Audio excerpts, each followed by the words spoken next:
Dear friends and dear students, welcome to my YouTube channel Delta DM Maths Point। দেখো আজকে ক্লাসের বিষয় শতকরা অর্থাৎ পার্সেন্টেজ। ক্লাস 6 এর কোষে দেখি 9 এর এই চ্যাপ্টারের অঙ্কগুলো সলভ করা হবে।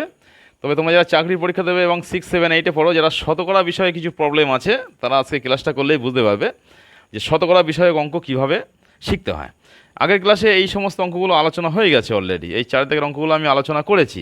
এখানে ছিল নিচের শতকরাগুলি সামান্য ভগ্নাংশে প্রকাশ করি, এগুলো আগের ক্লাসে সলভ করেছি। এখন আমরা পরবর্তী যে 5 দাগে যে অঙ্কগুলো আছে সেই অঙ্কগুলো পরস্পর সলভ করব। বইতে একবার দেখিয়ে দিচ্ছি, বিষয়টা বুঝতে পারবে। 5 দাগে যে অঙ্কগুলো আছে দেখেছো, নিচের শতকরাগুলি দশমিক ভগ্নাংশে প্রকাশ করি, এই অঙ্কগুলো পরস্পর আমরা এখন সলভ করব। তাহলে এই অঙ্কগুলো সহজভাবে শিখতে গেলে কি করতে হবে? তোমাকে ক্লাসে থাকতে হবে। অর্থাৎ ক্লাসে থাকতে গেলে ভিডিওটাকে লাইক দিয়ে চ্যানেলটাকে সাবস্ক্রাইব করে সকলের মধ্যে শেয়ার করে দিতে হবে। আর সহজ পদ্ধতিতে তুমি যেমন অঙ্ক শিখতে পারবে, তোমার পরিচিত বন্ধুবান্ধবরাও অঙ্ক সকলে শিখতে পারবে। আর একটা অনুরোধ জানাচ্ছি, অঙ্ক শুরুর আগে ভিডিওটা পুরো দেখবে, তাহলে অঙ্ক সম্পর্কে ডিটেলস একটা জ্ঞান তুমি অর্জন করতে পারবে। মাঝখান থেকে কেটে দেখলে কিন্তু অঙ্ক সম্পর্কে কোনো জ্ঞান অর্জন করতে পারবে না। তাহলে একে থেকে অঙ্কটা কী আছে দেখো, 61%। তো ইনস্ট্রাকশনটা কী দেওয়া আছে দেখো, নিচের শতকরাগুলি দশমিক ভগ্নাংশে প্রকাশ করতে হবে। তো শতকরাগুলিকে দশমিক ভগ্নাংশে কীভাবে প্রকাশ করব? আগে শতকরাগুলিকে তুলতে হবে, তুলে সামান্য ভগ্নাংশে আসতে হবে। শতকরা তোলার নিয়ম কি বলেছি? শতকরা তোলার নিয়ম হলো নিচে 100 দিয়ে ভাগ করতে হবে।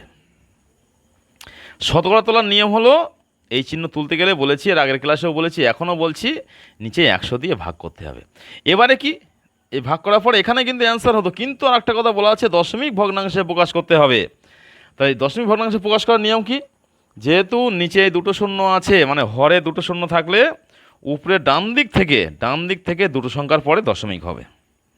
নিচে যে কটা শূন্য থাকবে একের পরে যে কটা শূন্য হবে, যে কটা শূন্য থাকবে বলছি, তবে বলে 5-এর পরে শূন্য থাকলে কিন্তু হবে না।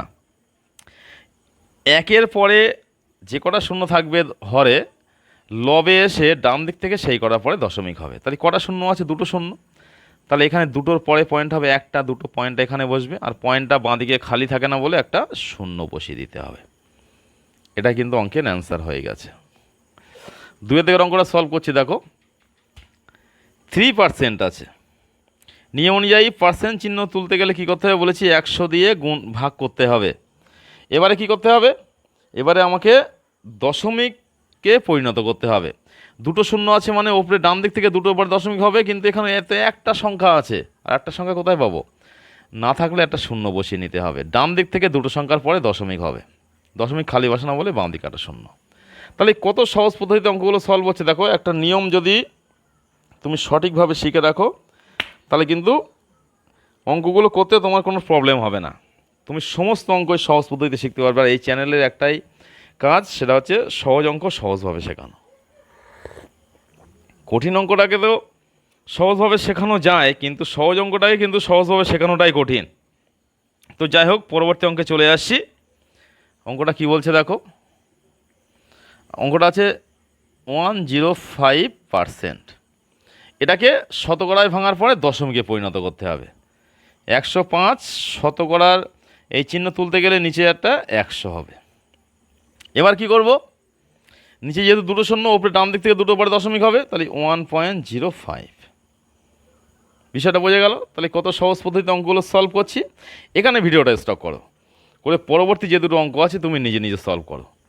সলভ করার পরে এই ক্লাসের সাথে মিলিয়ে নাও, তারপরে ভিডিওটা অন করে ক্লাসের সঙ্গে মিলিয়ে নেবে, দেখবে যে তুমি নিজে করতে পারছো কিনা। তাহলেই বুঝবে যে তুমি অঙ্ক কিছু শিখছো। বিষয়টা বোঝা গেল? আমার উদ্দেশ্য কিন্তু তোমাদেরকে অঙ্ক শেখানো, শুধু কিন্তু অঙ্ক খাতায় তুললে হবে না। হাবিজাবি খাতায় তুলে নিলাম, কিছু ভিডিও দেখে নিলাম, ওইভাবে কিন্তু অঙ্ক শেখা যায় না। তুমি নিজে কতগুলো অঙ্ক নিজে হাতে করতে পারছো সেটা কিন্তু খেয়াল রাখতে হবে। পরবর্তী অঙ্কটা কি আছে? 1.26%। কি করতে হবে? শতকরায় আগে শতকরার চিহ্ন তুলতে হবে, দশমিক ভগ্নাংশে যেতে হবে। তাহলে 1.26 শতকরার চিহ্ন তোলার জন্য নিচে একটা 100 হবে বলেছি, আর দশমিক যেহেতু আছে দশমিকটাকে তুলতে হবে আগে। না হলেও করা যাবে, অসুবিধা নেই, না হলেও করা যাবে। আমি শতকরা তোলার জন্য নিচে একটা 100 মানে বসিয়েছি। এবার দশমিক ভগ্নাংশে পরিণত করব। দশমিক ভগ্নাংশ আছে, কিন্তু নিচে তো হরে সংখ্যা আছে, হরে সংখ্যা রাখলে হবে না। কি করতে হবে? দশমিকটা বলেছি যেখানে থাকবে সেখান থেকে বাম দিকে, মানে ডান দিক থেকে গুনতে গুনতে বাম দিকে দুঘর সরে যাবে। যেখানে থাকবে সেখান থেকে দুঘর সরবে, যেহেতু দুটো শূন্য আছে। তাই 126, দশমিকটা এখানে ছিল, এখান থেকে দুঘর সরে যাবে, একের এপারে আসলো এক ঘর, আর একটার জন্য একটা শূন্য বসিয়ে নিলাম। এই কি বললাম, দশমিকটা এখানে ছিল, দুঘর সরে আসলো, এক ঘরে, একের জন্য এক ঘর, আর একটা ঘর ছিল না বলে একটা শূন্য বসিয়ে নিলাম। বিষয়টা বোঝা গেল? কত সহজ পদ্ধতিতে সলভ করলাম। পরবর্তী অঙ্কটা কি আছে দেখো। আশা করছি অঙ্কগুলো বুঝতে পারছো। যদি বুঝতে প্রবলেম হয় আমাকে কমেন্টস করে জানাবে যে আমার অঙ্কটা বুঝতে অসুবিধা হয়েছে। পরবর্তী অঙ্ক 5-এর দাগ, এই যে অঙ্কটা আছে এটা সলভ করছি, তাহলে আমি আবার সেইখানটায় তোমাদেরকে বুঝিয়ে দেবো। ইকুয়ালস টু কী করতে হবে, 0.07 পার্সেন্টেজ চিহ্ন তোলার জন্য একটা 100 হবে, সেটাকে শুধু বসালাম। নিচে 100, একের বিটে দুটো শূন্য আছে, মানে দশমিক যেখানে ছিল সেখান থেকে আরও দুঘর বাম দিকে সরে যাবে। তাহলে 70, দশমিক এখানে ছিল, এই 70 মানে পরে আছে, তাহলে আরও দুঘর মানে দুটো শূন্য হবে, 1, 2 এখানে বসছে। দশমিক খালি বসে না বলে বাম দিকে একটা শূন্য বলবে, দশমিকের বাম দিকে। বিষয়টা বোঝা গেল? তাহলে দেখো পার্সেন্টেজ শিখতে গিয়ে কত কিছু জিনিস তোমাদেরকে শেখা হলো। কী কী জিনিস শিখেছো? পার্সেন্টেজ শিখতে গিয়ে কিন্তু দশমিক কীভাবে, দশমিক থাকলে নিচে 100 থাকলে বা 1000 থাকলে কীভাবে বাম দিকে সরে যায় দশমিকগুলো, সেটা শিখলে। মানে দশমিকের পরিবর্তন, দশমিক মানে ওই দশমিক মানে ভগ্নাংশকে 100 দিয়ে ভাগ করলে কত হয়, বা দশমিকটা কীভাবে পরিবর্তন করতে হয়, সেটাও কিন্তু শতকরা অঙ্ক শিখতে গিয়ে তোমরা শিখে ফেললে। তো যাই হোক, ক্লাস যদি ভালো লেগে থাকে তাহলে চ্যানেলটাকে সাবস্ক্রাইব করে ভিডিওটাকে লাইক দিয়ে সকলের মধ্যে শেয়ার করে দেবে। আজকে আমরা শিখেছি নিচের শতকরাগুলিকে দশমিক ভগ্নাংশে প্রকাশ করি। পরবর্তী ক্লাসে শতকরা সংক্রান্ত আরও অন্যান্য ধরনের অঙ্ক নিয়ে আমরা পরস্পর আলোচনা করব।